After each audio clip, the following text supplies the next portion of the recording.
Hello دوستو، آداب. میں ہوں اپوسٹیٹ امام اور یہ ہے میرا یوٹیوب چینل. اگر آپ میں سے کسی نے اس چینل کو سبسکرائب نہیں کرا ہے تو اس سے جلد سبسکرائب کریں اور اپنے دوستوں سے بھی کہیں اور اپنے احباب سے یعنی اپنے پہچان والوں سے کہ وہ بھی اس چینل کو سبسکرائب کریں.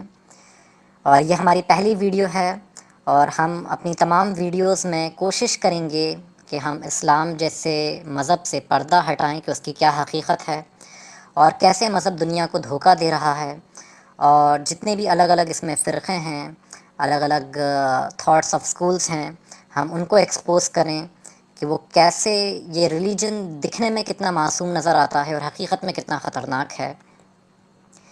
اور میں خود ایک اپوسٹیٹ ہوں، ایک ایکس مسلم ہوں جو اسلام کو چھوڑ چکا تھا سن 2013 میں، اور تب سے ایتھیسٹ ہوں.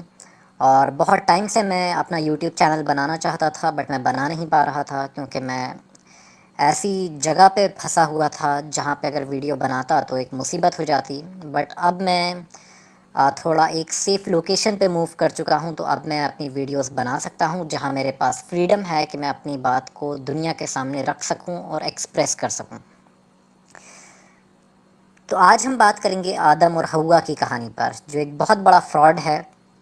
یہ بات عقل سے بھی ٹکراتی ہے اور سائنس سے بھی ٹکراتی ہے کہ کیسے ایک مرد اور عورت سے یعنی آدم اور حوا سے تمام انسان پیدا ہو سکتے ہیں.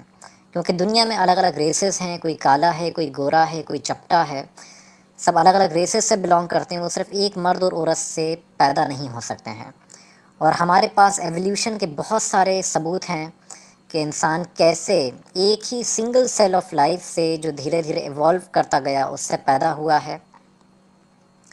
اور ہم ایولیوشن کو اپنی آنکھ سے دیکھتے ہیں کہ یہ تھیوری جھوٹی نہیں ہے. اگر ہم ایک کتے کو بھی دیکھتے ہیں تو اس کی الگ الگ بریڈز ہیں، جرمن شیپرڈ ہے، سینٹ برنارڈ ہے، سربین ہسکی ہے، اور اس طرح کہیں الگ الگ ہمیں کتوں میں ہی لاکھوں الگ الگ بریڈز ہمیں دیکھنے کو ملتی ہیں. اسی طرح اگر ہم ایک بلی کو دیکھتے ہیں تو بلی میں بھی ہمیں پرشین کیٹ یا نارمل اسٹریٹ کیٹ، یا ہم چیتا دیکھ لیں، شیر دیکھ لیں، ہم ببر شیر دیکھ لیں، ہم سفید شیر دیکھ لیں، ہم براؤن شیر دیکھ لیں، یا پھر ہم پیوما دیکھ لیں، یہ سب جو ہیں بلی کی ایک کیٹ کی فیملی کو ہی بلانگ کرتے ہیں. تو ہمارے پاس ایک نہیں آنکھوں سے ہی ہم ایسے لاکھوں ثبوت دیکھ سکتے ہیں جو ثابت کرتے ہیں کہ ایولیوشن سچا ہے. اور اس تھیوری کو جھٹلانا ایک بے وقوفی ہے، کیونکہ اب یہ ایک تھیوری نہیں ہے، یہ ایک فیکٹ ہے.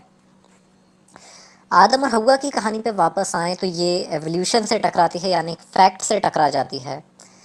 اور پھر اس کے بعد اس کہانی کا کوئی سر اور پیر بھی نہیں ہے. اگر آپ قرآن سے ہی دیکھ لیں کہ پہلے تو خدا نے خود ہی شرک کروایا، یعنی اس نے کہا کہ فرشتوں سے کہ آدم کو سجدہ کرو، یعنی اپنے سوا وہ خود ہی کسی دوسرے کو سجدہ کروا رہا ہے.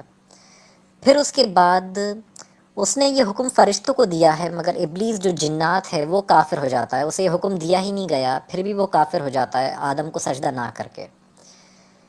پھر اس کے بعد اوپر والا ہی جان کے جنت میں ایک درخت رکھتا ہے جسے کھا کے آدم اور حوا گناہ کر دیں. اوپر والے نے پہلی چیز وہ درخت وہاں رکھا ہی کیوں؟ اور جنت میں گناہ اور نیکی نہیں ہوتی، وہاں آدم سے گناہ ہو جاتا ہے. پھر اس کے ساتھ ساتھ کافر جو ہیں وہ جنت میں جا نہیں سکتے. شیطان جو کافر ہو جاتا ہے آدم کو سجدہ نہیں کر کے، وہ جنت میں داخل ہو جاتا ہے کافر ہو کے بھی، اور آدم اور حوا کو بہکا دیتا ہے. اور پھر اس کے بعد اوپر والا اور شیطان کو کوئی سزا دینے کی جگہ اسے قیامت تک کے دن تک کی مہلت دے دیتا ہے اور آدم اور حوا کے اوپر مسلط کر دیتا ہے. اور ان بیچاروں کو آسمان سے پھینک دیا جاتا ہے، اور وہ ہماری اسی گیلیکسی پر، اسی ہمارے سولار سسٹم پر، اسی ہمارے پلانٹ ارتھ پر وہ لینڈ کرتے ہیں زندہ، بنا کسی اسپیس سوٹ کے وہ یہاں پر صحیح سلامت آ جاتے ہیں. اور ان سے پھر انسانوں کی نسلیں چلتی ہیں. کہیں حوا کی فالتو 50 باتیں بنتی ہیں کہ ایک پسلی سے ایک بچہ پیدا ہوتا ہے، اور 50 کانٹروڈکشنز ہیں کہ کس بچے کی شادی کس طرح ہوئی. اور پوری باتیں یہودیوں کی روایتوں سے زیادہ تر اٹھائی گئی ہیں، کیونکہ مسلمانوں کے قرآن نے اور حدیث نے انہیں کوئی چیز ٹھیک سے سمجھائی ہی نہیں ہے.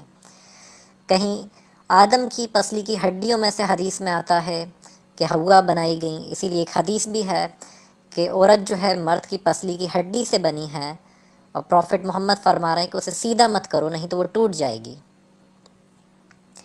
پھر اس کے بعد کئی لوگ جو ان قصے کہانیوں کو میٹافور کے طور پر لیتے ہیں، جو انہیں سائنس پہ فٹ کرنے کی کوشش کرتے ہیں، مسلمانوں کے ماڈرن فرقے، وہ بھی آج تک ٹھیک سے ان سٹوریز کو بتا نہیں پائے کہ ایکچولی ہوا کیا. اگر آپ ان کو سننے کی کوشش کریں تو اور کنفیوزڈ ہو جائیں گے. تو اس سے پتہ چلتا ہے کہ قرآن تو کہتا ہے کہ یہ کتاب سمجھنے کے لیے آسان ہے، اس میں ہر چیز کا واضح بیان ہے، ہم نے کسی چیز کے بیان کرنے میں اس کتاب میں کوئی کمی پیشی نہیں چھوڑی، بٹ پھر بھی وہ خدا کوئی چیز کلیئرلی نہیں سمجھا پایا، ٹھیک سے نہیں سمجھا پایا، اور ہر چیز میں کمی پیشی کے سوا کچھ نہیں ہے، اور کسی چیز کا واضح بیان نہیں ہے.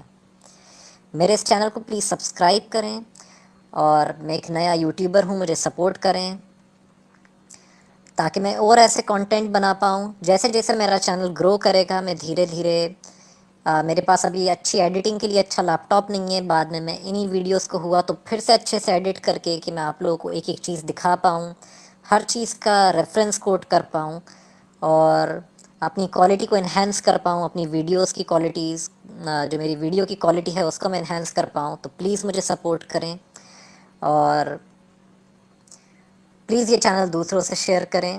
اور اب اگلے ایپیسوڈ میں بات کریں گے اور کسی دوسرے ٹاپک پہ. ابھی میں صرف شارٹ ویڈیوز بنا رہا ہوں، اس ٹاپک پہ اور ڈیٹیل میں باتیں ہو سکتی تھیں، بٹ آج کے لیے اتنا ہی. شب بخیر.